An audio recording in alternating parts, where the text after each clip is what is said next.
We've all been there. It's 11:30 at night and you're scrolling through online boat listings. You see a 30-foot boat built in the late 70s and the price tag says it's affordable for you. It looks beautiful in the photos. Suddenly, your mind takes off. You see yourself anchoring in a secluded cove. You smell the salt air. You taste the morning coffee in the cockpit. But then reality hits. Your stomach drops. How do you actually get from this phone screen to that ocean? How do you avoid buying a floating money pit that ruins your finances and your dreams?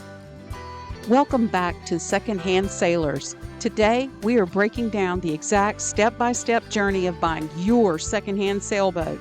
We're moving past the fantasy and looking at the practical process. Buying a used boat is not like buying a used car. There is no standard vehicle history report. There is no factory warranty. It can be the Wild West. But here's the good news. Thousands of regular people just like you and just like us buy incredible secondhand boats every single year. They do it without being millionaires, and they do it without being master shipwrights. They just follow a process. We're going to show you that process and what we did when we bought Daisy Mae. We've narrowed this process down to 4 simple steps to buy your secondhand sailboat.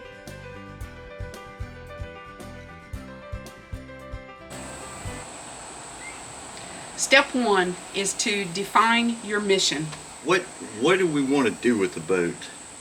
Because if we want to do any long trips over blue water, we'll need specific keels. And not only that, but you'll need specific safety gear as well. If we also want to live on the boat compared to maybe just sail on a lake all day. And then come back to a marina in the afternoon? Yeah. All of that stuff there will help you kind of condense. And your mission, you don't want to, if you're going to get a boat, how much time do you want to put into it? You know, do you want a boat you're going to go and be able to jump on and sail? The first task that you have to do is to define exactly what you want to do on your sailboat and what you're expecting from your sailboat. And that's what we did. We made a list. And if you're planning to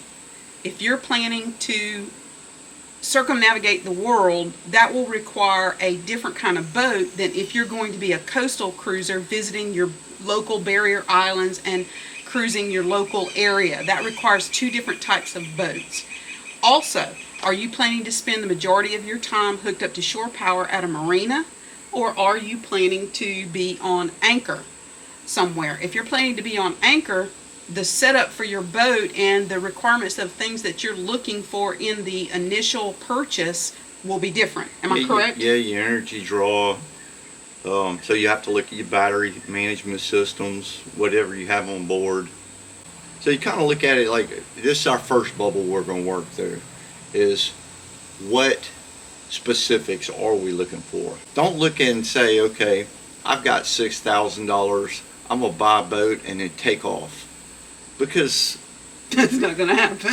You say you bought a $6,000 boat, you're still going to have a lot of money to put into it. A lot of maintenance, a lot of work to do on it. So another part of defining your mission then is going to be knowing exactly what your budget is and being aware that the total amount of money you have in your kitty is not the budget that you're going to spend on the hull, on the basic boat that you're buying.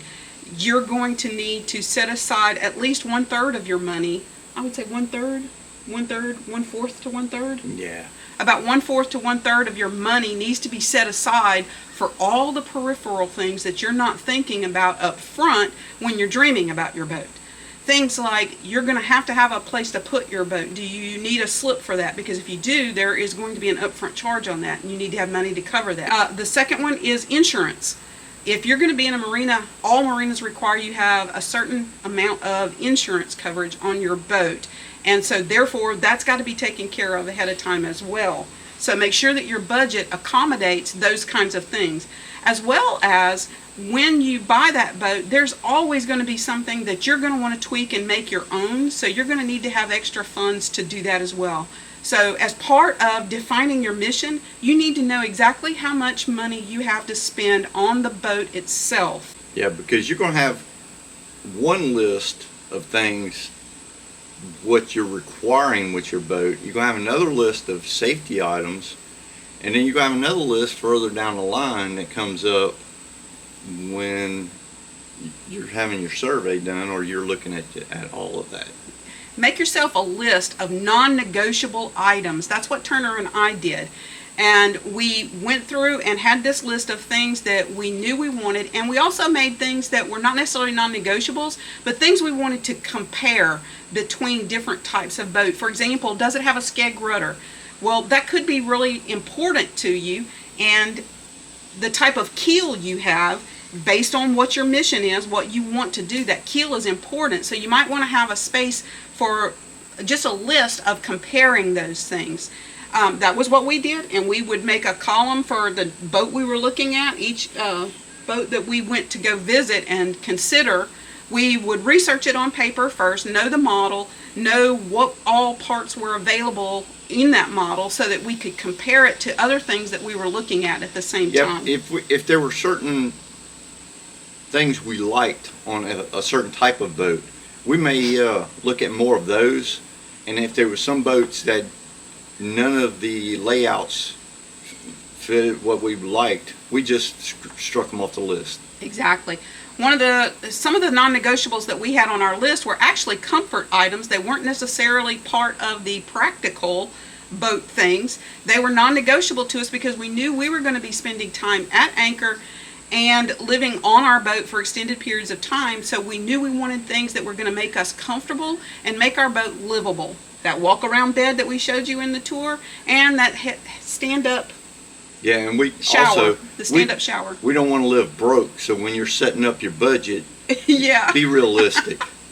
Yeah, you get tired of bologna sandwiches really quick, don't you, babe? Yeah. Nobody wants that. So first of all, again, defining your mission is the most important aspect of buying your boat. Know what you want out of your boat, what you plan to do, because that's going to change which models you're going to be looking at and how much money you want to spend on that boat. Know how much you want to spend on your boat and have a list of non-negotiables, the things that you're not willing to trade in order to be comfortable on that boat. Those things might be safety, they might be just comfort items. But that's the basic three things that you're going to look for when you're defining your mission. All right, the next area, hunt and compare, or search and compare. He didn't like the word hunt. You can do it one way by turning it all over to a broker. Just tell them what you're looking for, leave it all in their hands, and they'll take care of everything. That's going to cost you money, and it's probably may wind up getting you out of your budget zone. We chose not to use a broker and to look local within about 50-mile radius of where we were, and then we expanded that radius as if we could not find what we were looking for close to home.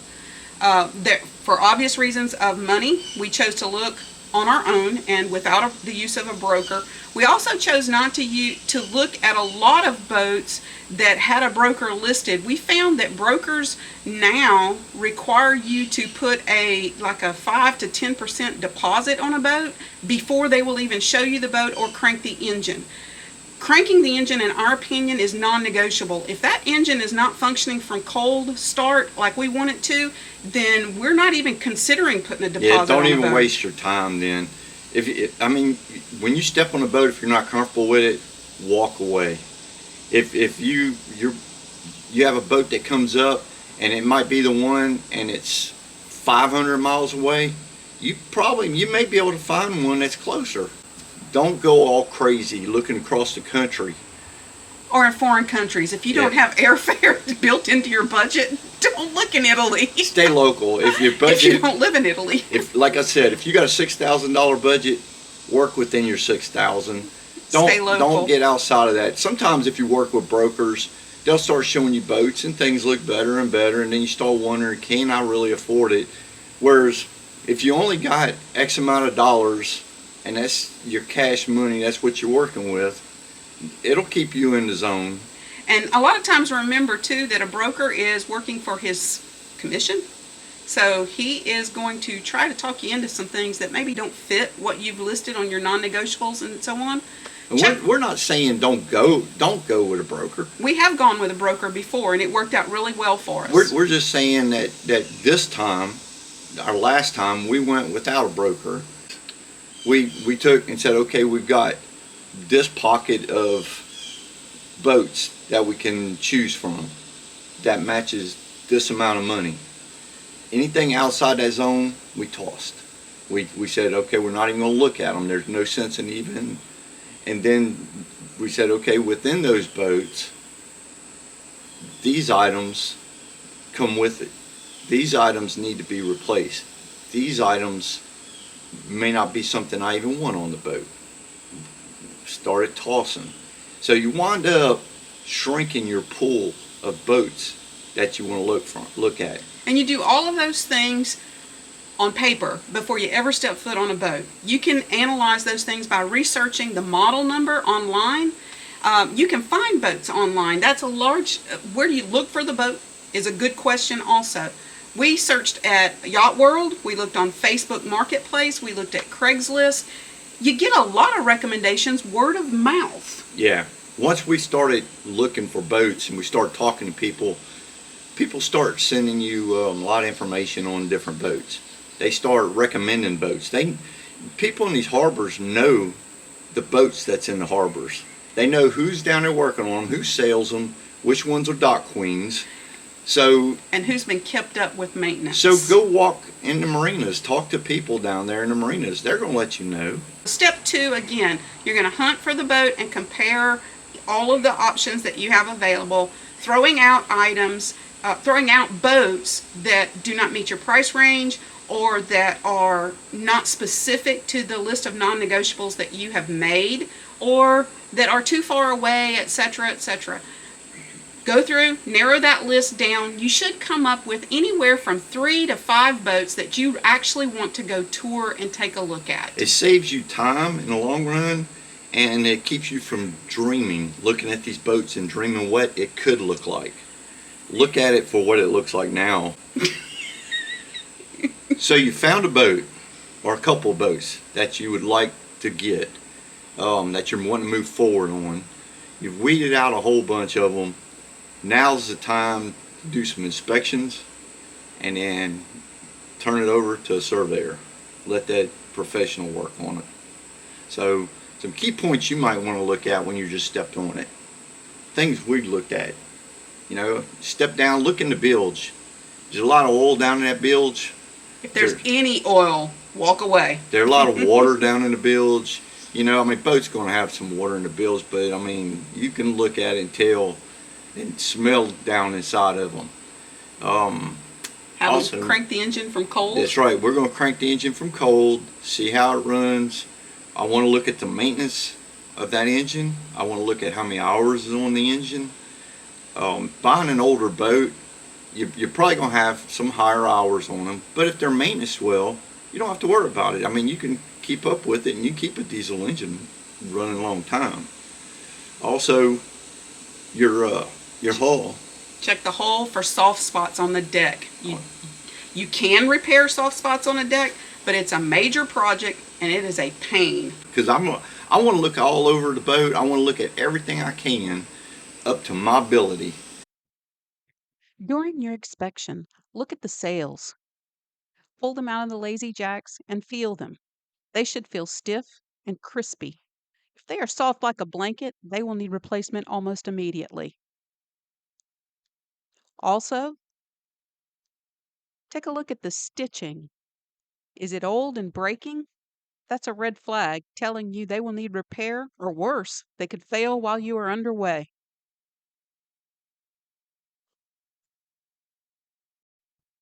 Next, check your standing rigging. Notice if any of the strands of the cables are broken. That's a red flag.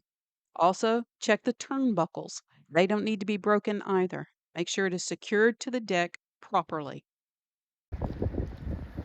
Standing rigging should never be attached to your boat with paracord. Standing rigging should be attached with cables and turnbuckles. Remember to check your chain plates down below that they are secure, unrusted, and leak-free. Always remember to take a test sail with the owner so that you can make sure that everything runs the way you want it to do. Make sure that that boat is going to sail the way you want it to sail and that you're going to be comfortable sailing that boat. If you get out on that water and you notice that the way the winches are arranged is not something that's going to work for you, back out, walk away. Ask your questions, get your answers ahead of time, because once you exchange money, It's over. There's nothing saying they will come back and answer any questions. And then I'm going to turn it over to that surveyor, that guy that's a professional, that can work down through his list. Once he can tell me the sails are good, the electronics are good, the leaks, the electrical looks like it's run correctly, all of that, then I can make my decision from what he has said. I can negotiate with those items, and later on have a list that I know I'm gonna have to work through once I get that boat. Survey is non-negotiable. Do not even consider buying a boat without a survey. That's right. That always leads to heartache. Always. Get in with a surveyor. He's working for you. He's going to show you what works and what doesn't work. In our quest to find Daisy Mae, we looked at several boats. One boat in particular we had already put a deposit on, and our surveyor got on the boat with us, and when he started walking through with Turner, he started going through things and he said, this is a red flag, this is a red flag, this is a red flag. He finally turned and looked at Turner and he said, the price might be really good, but you need to look at the fact that you're not going to sail this boat for 2 to 3 years with all of the work that's going to need to be put in it. So we canceled that deal and moved on. Surveys are non-negotiable. Okay, surveys come back good. It's in your price range. You've negotiated. You've negotiated down a little bit some of the items that you found that you run across that might need to be fixed. Now it's time to close the deal. Now it's time. So most of your deal closing is just make sure you're covering your butt with paper. Got your paperwork done, your bill of sales, if you're going to get titles. If you're going to get it registered with the United States Coast Guard, you need to make sure you use their paperwork, which is online, and you can print it out and have it done before a notary. It's super easy. Super easy. Yeah, and make sure you sign off everything in front of a notary. Make it legal. You need to, prior to exchanging any monies, you're going to need to make sure you have insurance on the boat and that you have secured a slip in a local harbor somewhere. In Mississippi, most of our marinas have available slips. All you have to do is call them and ask, and they'll put you somewhere. Because most boats, as soon as you buy them, they've got to go. They're going to make them move from and the marina. If you're in Florida, those slips are not always easy to find. So if you're looking for something and you're planning to keep your boat in Florida, secure a slip ahead of time. Sometimes that could be a 1-year wait on a slip.